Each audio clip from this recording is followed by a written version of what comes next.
This is my car. It is from the year 2000. It has 175,000 kilometers on the meter and has let me down only once in 13 years. And it was a simple thing, it was a blown fuse which cost me 50 euros or something. The repair costs of this thing were probably 3,000 euros in those 13 years. While my friend has a 5-year-old Ford and she spent 3,000 euros alone last year on that car and 1,000 euros in repairs the year before that. Is it just me or are things getting worse and we end up paying more for it?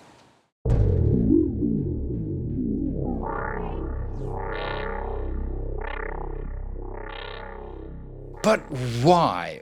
Well, there are a couple of reasons why this is happening. The first one is price perception. When you hear $500 for an iPhone in 2008, you still think that that $500 is still $500. While it is not, because that same $500 is now almost $800 adjusted for inflation. We had a very steep inflation over the last couple of years and you get way less for the same dollar nowadays.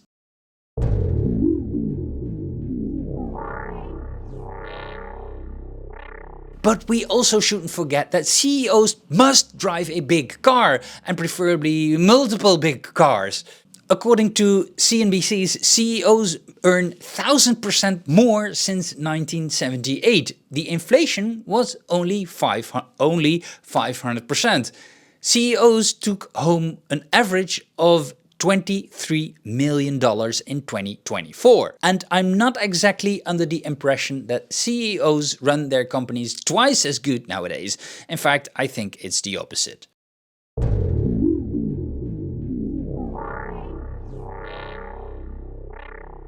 When companies become publicly traded companies, the people who you build your business on, your customers, are not important anymore. From that moment on, only investors are important.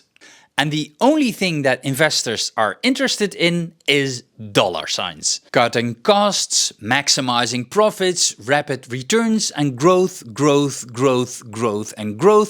And every year the growth has to be bigger and better than last year. No growth, bad company. But that leads to companies making short-term and short-sighted decisions. Everything is ran on numbers in spreadsheets.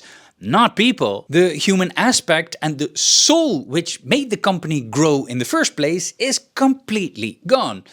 That customers puke on your company doesn't matter anymore as long as they keep paying. And shitify until it starts to hit the bottom line. If an investor likes something, that should set some alarm bells off in your mind as a customer.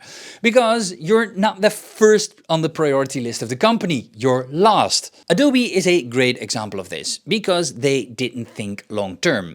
After Adobe switched to monthly subscriptions in 2011, they made millions and millions. Every year was financially better than the last. Infinite growth. Adobe didn't innovate and their products were buggy. And Adobe's stock price started to fall. Why? Well, customer sentiment has shifted. Customers started to get fed up with the certification to the max strategy and got tired of paying for it. Going away from Adobe has become a trend on YouTube. Competitors started to notice and jumped in. And the alternatives are extremely good and in many ways even better than the original.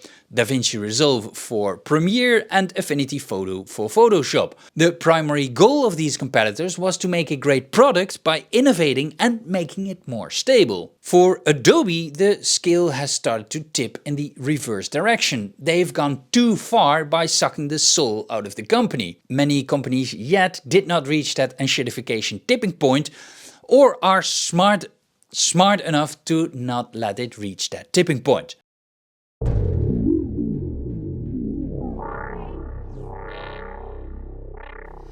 Every company wants to have your data nowadays.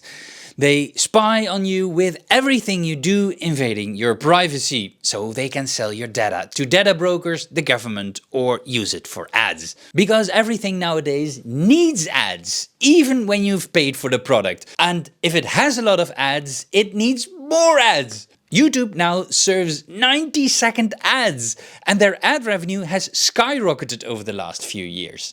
Windows XP was a great operating system. Now we have Windows 11. I point here, but that's Linux. Everything we do or say is recorded and screen captured by Copilot and sent to Microsoft. Now we are served ads in our own operating system we paid for. Your own computer you bought and paid for now looks like a scam website. When I search for something on Google, I get ads, I get products, I get AI hallucinations, I get videos, I get people also ask. When I'm lucky, I get some search results somewhere at the bottom.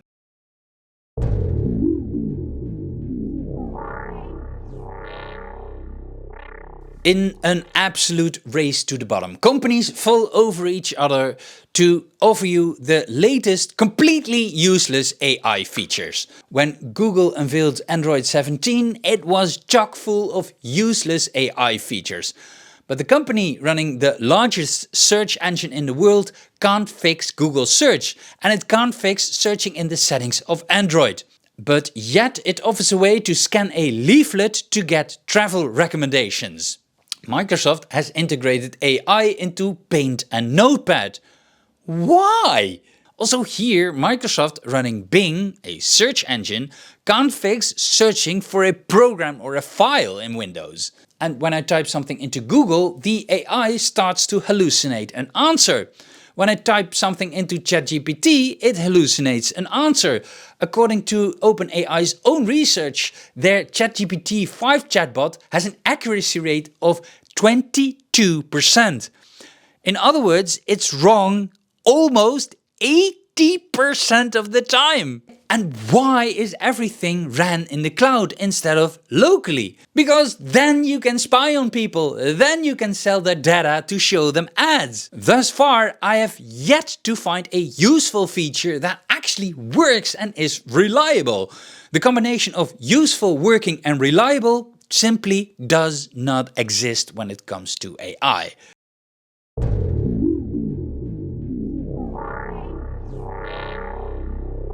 And then, the infinite money glitch, the tax on the stupid and the poor, the investor's wet dream, subscriptions. The problem with subscriptions is that it shifts the focus of the company making the product. When you make a new version of a product, you have to sell that new version to your customers because you want them to upgrade so you can get their money.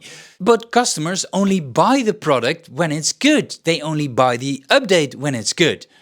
When reviews are good, when the features are useful, they buy it. So the company is incentivized to make better products. But with a subscription model, the goal is not to make good products, the goal is to keep the customer in the door. For example, by making sure that you can't leave. Let's take Adobe again as an example. Adobe had ridiculous cancellation fees. Adobe does not have to innovate to create better products. As long as customers keep paying for a product, everything is fine. Subscriptions are basically an extortion fee. They hold functionality of your own data hostage, so you can't access your own data. They basically claim ownership on data that is still legally yours, but somehow you have to pay a ransom to access it. The CEO of Blackmagic, the maker of Adobe's competitor DaVinci Resolve, said the following: "I don't like the cloud model because it basically penalizes people for being loyal. If you have to pay for a cloud license, you gotta pay. You are essentially renting your software. If you don't keep paying every month, the software shuts down and you basically can't open your projects." A subscription is a never-ending money pit where you shovel money into every single month for the rest of your life without seeing any value in return. And that is exactly why investors like it, because it's the infinite money glitch. I would like to challenge you to make a list of the subscriptions you have and their non-subscription counterparts. In one column you write what you spent on a product in 10 years with a subscription, and then the other column what you spent on a one-time fee alternative. Now you sum up the totals of both columns and subtract the two. Now look at how much money you flushed down the toilet, how much money you will never see back. How many fun things you can do for that money with everlasting memories, or even something physical that still works after 10 years without paying for it. With one-time purchases, you actually get some value for your money of a company that actually cares. That's freedom.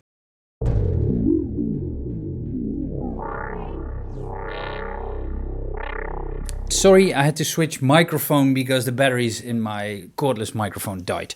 So, back to the video.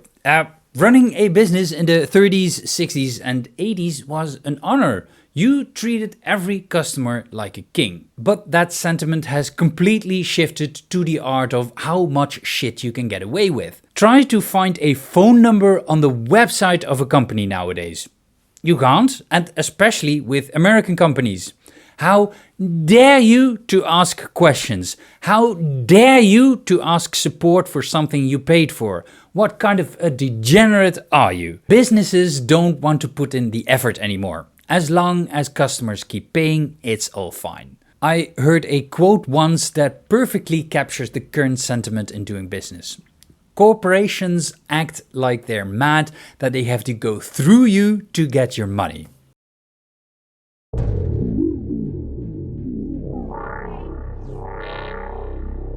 But there is actually something you can do.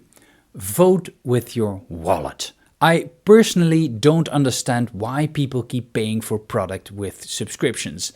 I've done away with subscriptions entirely. If it's a subscription, I don't want it. I only use the bare essentials necessary for survival, like water and electricity, on a subscription. I do pay for stuff like, for example, DaVinci Resolve. I also paid for Affinity Photo when it wasn't free yet. But also choose the companies you do business with carefully. Do some research for once. Otherwise you'll end up with products that don't